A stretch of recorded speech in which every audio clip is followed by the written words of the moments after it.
Assalamu alaikum and welcome to our special transmission on the OIC's very important moot that is being held in Islamabad. Earlier, the Prime Minister as well as the Foreign Minister spoke about it in detail, that what exactly is the objective, what sort of goals have been set. So he in fact talked about the 6-point framework, where they in fact talked about the immediate, perhaps the sustained support for the Afghan people. They also talked about the agreement to increase the investment coming in Afghanistan. As we all know, the Prime Minister also mentioned about it, that 75% of the total budget is in fact based on the foreign aid in Afghanistan. So you can well imagine about the overall situation. Then a group of experts, they also said, should be there so that they can look after their banking problems and the issues that are emerging, perhaps the experts in the financial field. And then food security, that is something which is very important. They talked about that, and investment in the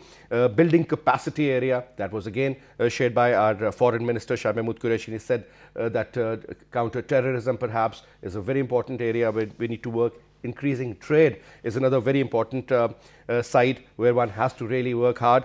And then engagement with the Afghan authorities or the current political setup. And there need to be taken care regarding the political as well as the social aspect, and human rights issue perhaps is one of the most important, so that one can move forward. Now, to talk about it, let me quickly introduce you to our panelists. We have with us in our studio on my right is Dr. Aqab Malik, expert on foreign affairs and international relations. Thank you so much, Dr. Aqab, for your presence. And we also have with us from London, UK, Dr. Shahid Qureshi Saab, who is a senior analyst, and he's from the London Post. Thank you so much for your time, sir. Pleasure to have you in the program as well. And in a little while, we'll also be joined in by Brigadier retired Shahid Jagir Saab, who is a senior defense analyst. He's just joining us. And we'll be talking about, as I earlier mentioned, about the overall situation that has developed in Afghanistan. Acute shortage of medical facilities, acute shortage of food. Almost, it is believed that 60% of the total population of Afghanistan is at a verge of absolute catastrophe when we talk about the food issue and the food security, perhaps clean drinking water, health or education. So now we've also been joined in by Brigadier Saab. Thank you so much, sir, for your time. Now, Aqab Malik, first of all, I think a great productive initiative taken by the government of Pakistan. Now, when we talk about the overall objectives, I earlier mentioned the 6-point framework was in fact shared by the Foreign Minister. Parameters to judge the success of this moot. Let's start off from there, sir. I think primarily one of the most important aspects of this meeting is to look at what is actually happening in Afghanistan right now, and put the emphasis on the people and the emphasis on the humanitarian needs of the country, as opposed to the regime that is in power at this moment in time, and their recognition in the wider field. We need to be rapid in this, and it's an urgent situation to avoid a catastrophe in real terms, in humanitarian terms. The people of Afghanistan are not responsible for the change of government. The people should not need to suffer then, I don't think. So I think this initiative here is very important, especially amongst the Islamic countries, because they've been watching but not doing much. And I think they have a moral responsibility towards the other people in Afghanistan more than anybody else. Whatever happens in the future, as far as the regime is concerned, is not the responsibility of the people. And I think the countries need to divorce, as Prime Minister was saying, and as the Foreign Minister was saying, divorce the people from the regime. The people are going to suffer. However, I also realize that in the West, they fear that whatever money or wealth or supplies and resources come into the country may be transported into shoring up the regime. And that does happen, and that's happened throughout history, not just in Afghanistan, in other countries. So they're very unsure about that, for the fact that they've been at war with these people, with the Taliban, for the last 20 years. So they don't trust them. I mean, there is no trust. That is the actual problem. That's a problem. But you can't deny the fact that the Taliban wanted power. Now they have it. And the West has said, well, now you've got it. Now deal with it. I mean, any government would want to do that. Now you've got it, you should have had something in place to recognize how a modern country is run. Because it was Americans' wish, perhaps, to engage as far as the talks are concerned with the Taliban. Zalmay Khalilzad was so desperate. Once they did, they were successful. Eventually, the Americans, they, I would say, ran away from Afghanistan. And obviously, somebody had to fill in that vacuum. And even Ashraf Ghani himself wanted the Taliban. He was making calls to come and take over, because otherwise it is going to be an absolute problem. Now, coming to you, Brigadier Sahab, first of all, since we talked about the initiative taken by the government of Pakistan, a very productive one. But sir, the kind of expectations that we are all having, and the six-point framework that was also introduced by the foreign minister, I think it is very comprehensive. These 6 areas, if they are taken care of, everything is going to be fine. But sir, having said that, I mean, when we talk about the capacity building, I mean, no matter how much money the countries can pledge, but you need to have that kind of a capacity to spend it. Looking at the current situation, sir, the first and the foremost important area is about the food security, the health facilities, because most of these NGOs, they have gone back. A lot of people, they have fled. A flight of capital is taking place at the same time. That is perhaps another reason. Now, sir, there are so many issues at hand. I mean, if you need to do the priority, how would you start off, sir? The first and the foremost important area. Thank you very much. First of all, let me compliment the present government, Muslim Ummah, especially the Saudi Arabians, which have taken the initiative to, in conjunction with Pakistan, to hold this conference. It's a great movement for the Muslim world. Second, this is the forum, which is the second biggest forum after UN. And you see the number of Muslims we are in the world. This is again. There's a slight problem with your mic, so I'll just get back to you on that. There's a technical issue. But let me also engage Dr. Shahid Qureshi Saab. Dr. Saab, being in London, obviously I've spoken to a lot of analysts from France, from Germany, from Sweden. One thing was there that nobody talks about, especially when we talk about the main media, the television, or perhaps in the papers. No, there is no news about the current Afghan crisis or the kind of issues they are facing at the moment, sir. Being in England, sir, where I think the Muslim population is a lot, Pakistanis live there, even people from Afghanistan, they are settled there as well. What exactly is happening on that particular front, sir, when you talk about the kind of engagement that really needs to be there between the Western world and the current regime out there, sir? Well, thank you. I think Boris administration is quite busy about the corona pandemic, and we were at an emergency yesterday. The mayor of London news, this is what's happening about pandemic and corona. Coming back to, I was listening to you and your guest. I would I would suggest that the people who have been responsible for the invasion of Afghanistan are the states allies. Uh, in the last 20 years, they spent over $2 trillion and they were not able to stabilize Afghanistan, destroy the whole infrastructure, whatever they had. And they failed to replace a new infrastructure in all that time when they were there. So asking the same people who actually destroyed Afghanistan in the last 20 years to come and help is sounds quite bizarre and quite strange, in my view. I think those people who have been invaders of Afghanistan in the last 20 years, they should be put on trial and they should pay compensation to Afghan people and Afghan nation. And they, first of all, they should apologize to the Afghan people for all these death and destructions they've caused. But the apologetic point of view and apologetic gestures coming from Muslim countries and Muslim nations is very strange.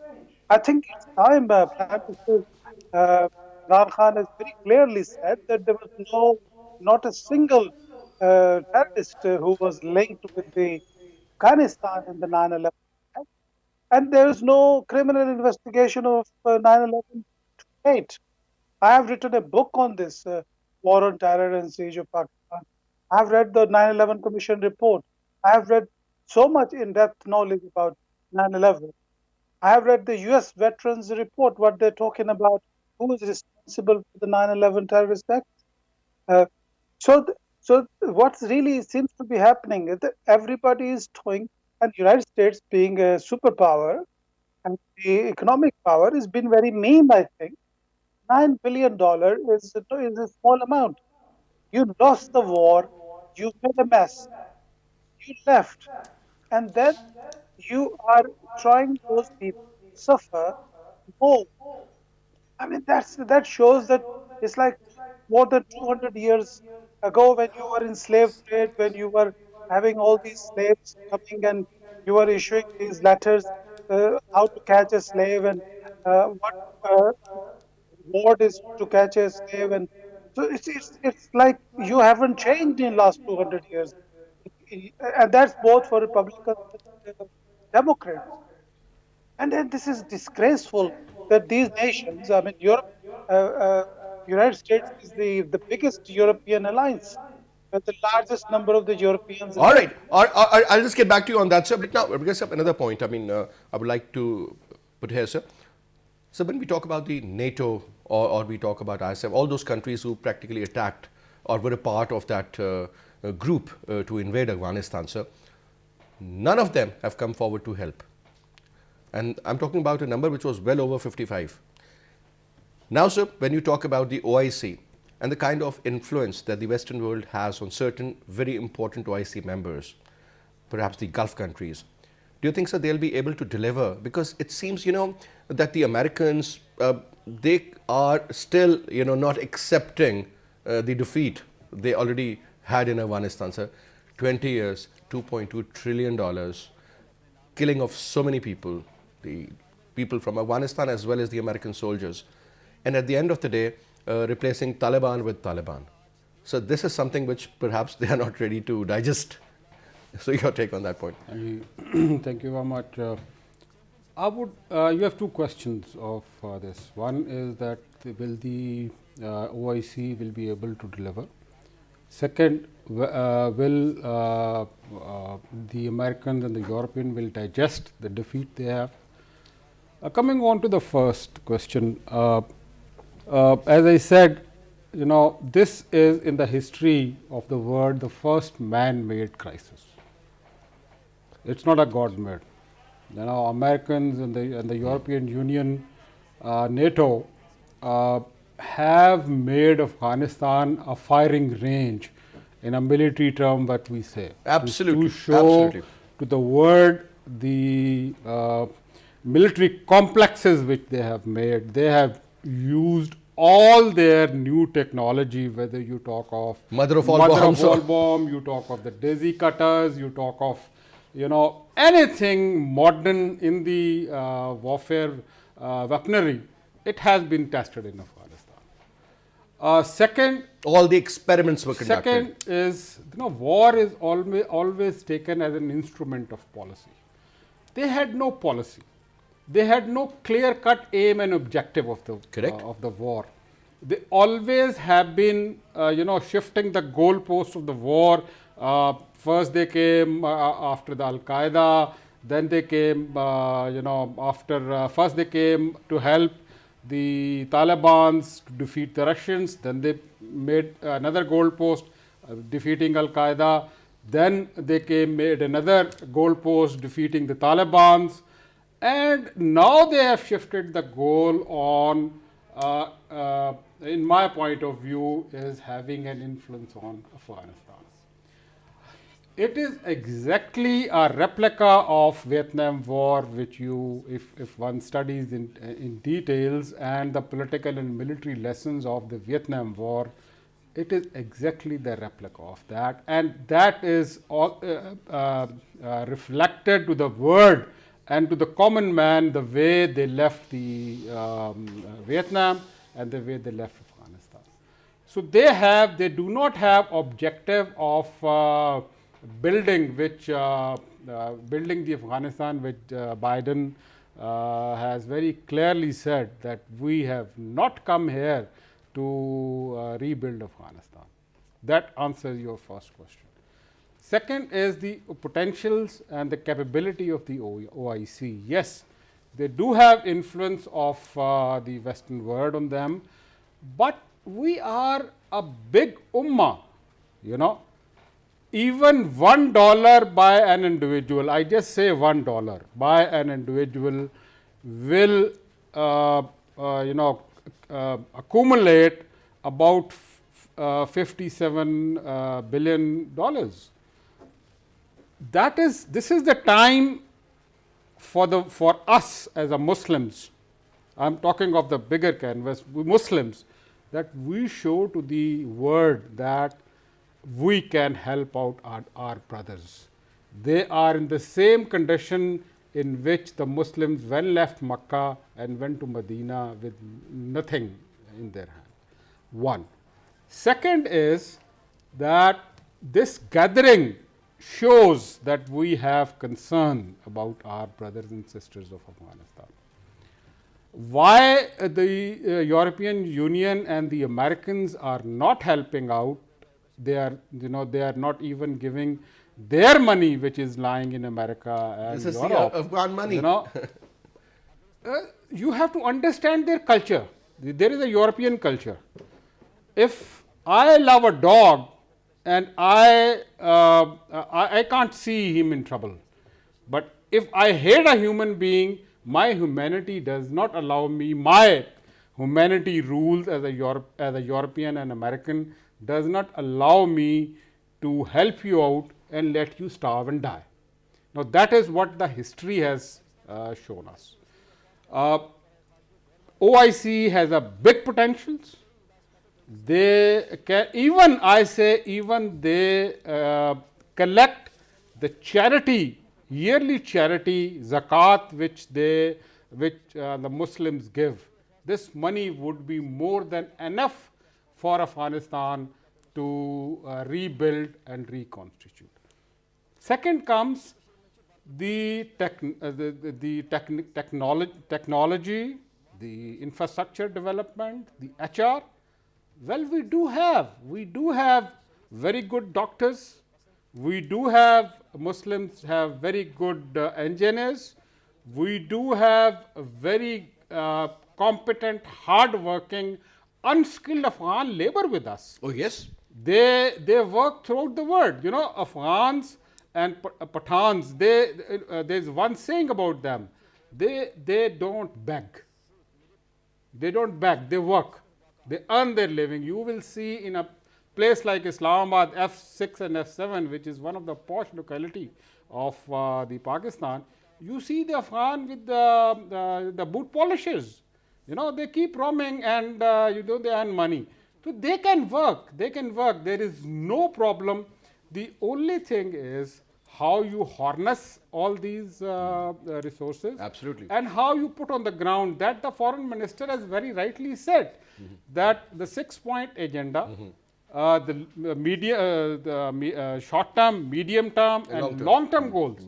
And you will see Afghanistan coming up extremely well.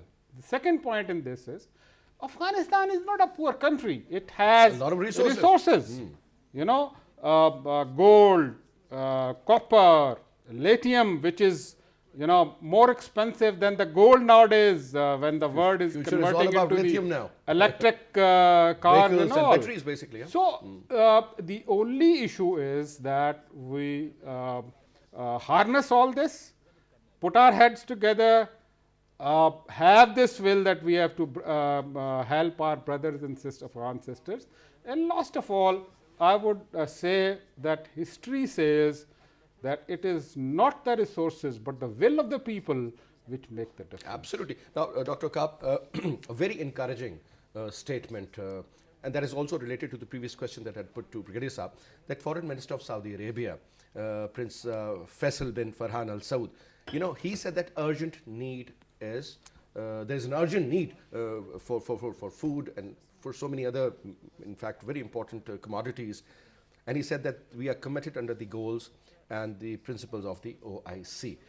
Now, that's very encouraging. So at least there's a ray of hope that if Saudi Arabia is giving this kind of a statement, so a lot of other countries will follow them. Well, as I say, proof is in the pudding. Statements don't make the reality. The fact of the matter is that everybody's going to make a positive statement here. What will come out and transpire, what will be the result, is what will really matter. And unfortunately, I don't think most people really know what's going on because they just hear things and think things are going to work out well, and they'll forget about it. That's reality. Until a few weeks down the line when we see thousands of Afghans dying. So I think it's very urgent that the Saudis realize that it's not just a word, but they put the commitment in within this conference. Say we're going to put billions of dollars down here. And I'm very easily assured that they have lots of money to do that. They've got plenty of money to waste on other things. They can transfer those into something that absolutely is necessary and morally responsible for them to do.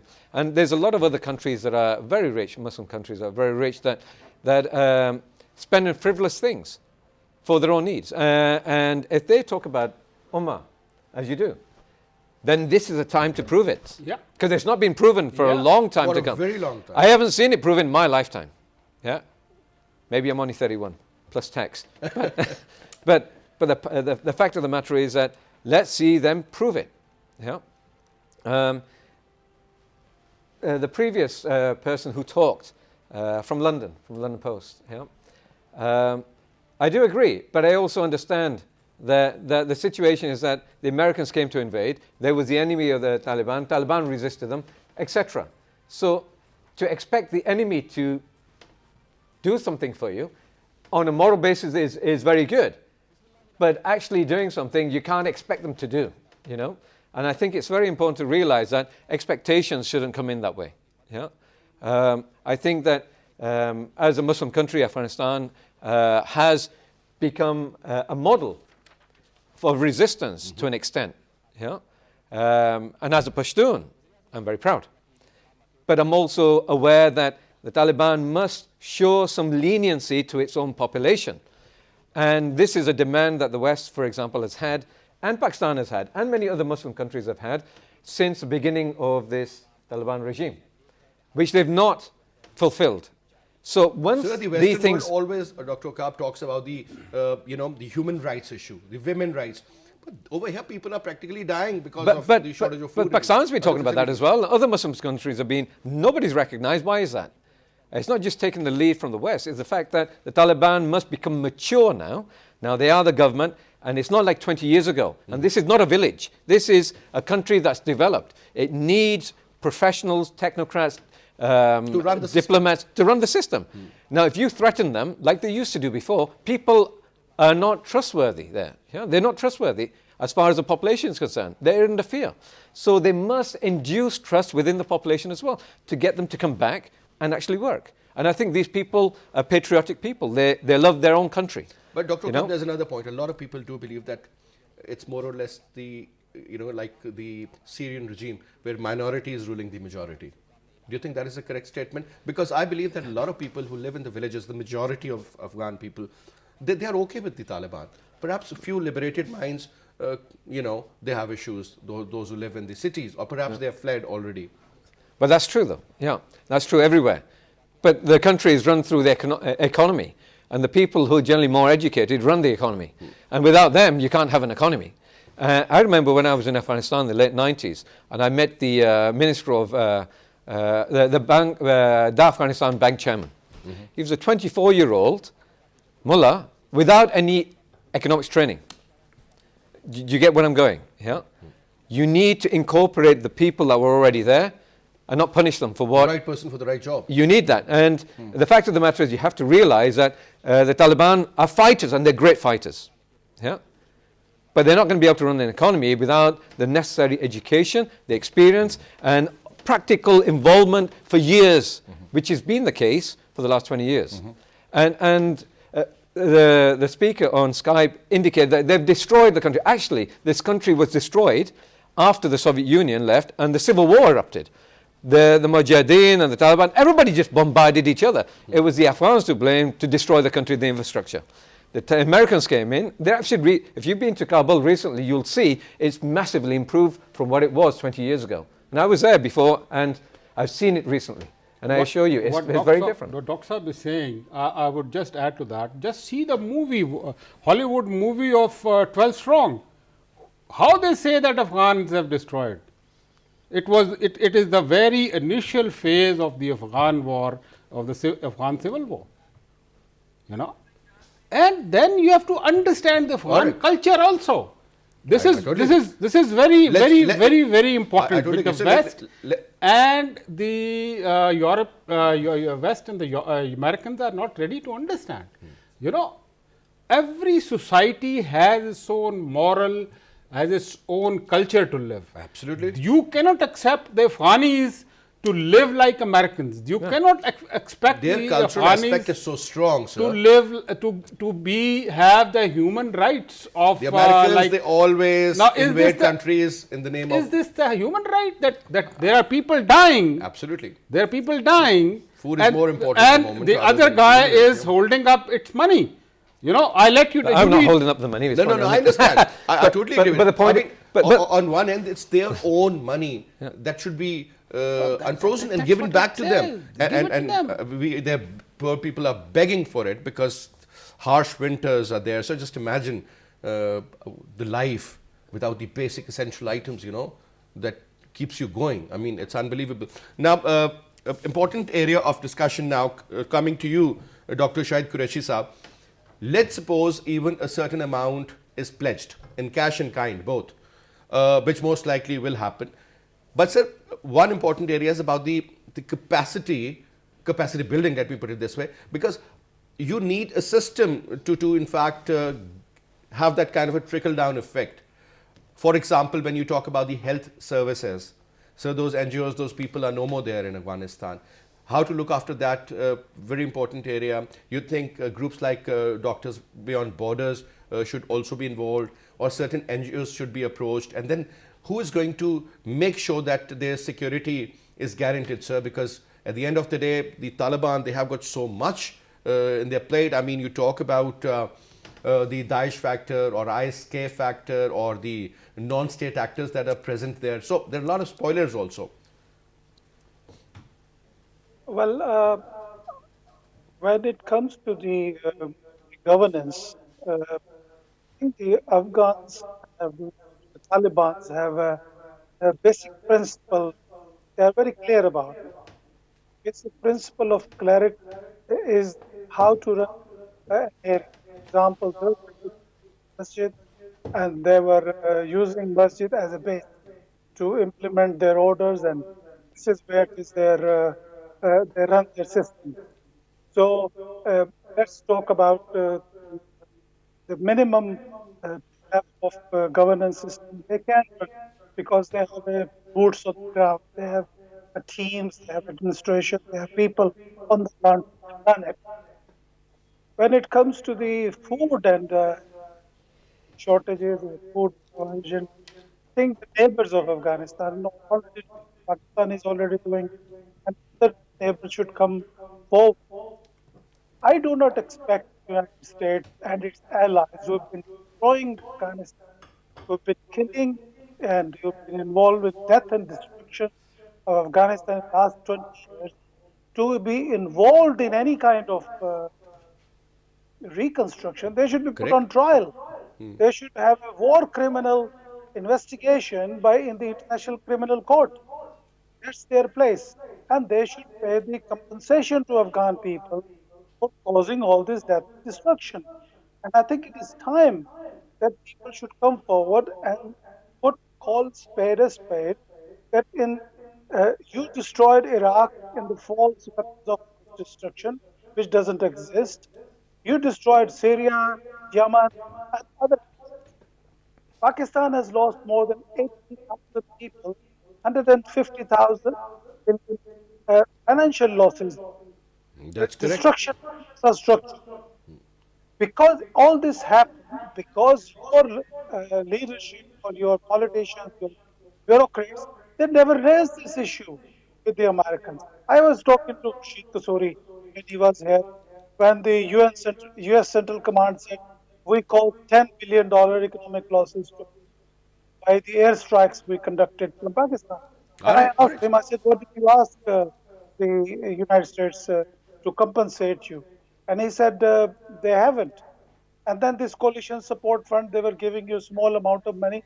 All right. The world's Dr. biggest Shahid cost, Qureshi you sahab, have thank you very much, sir, 16 billion. for your time. Since we are totally running out of time, sir, I would like to say thank you once again because your input was really valuable. Brigadier sir, it was a pleasure having you, sir. Thank you so much for your time. And Dr. Aqab, it's always good to have you on the show, sir. Thank you so much for your time as well. And that's all we have for this hour. Our transmission is going to continue later after the news also. But time to say goodbye from me. Khuda Hafiz.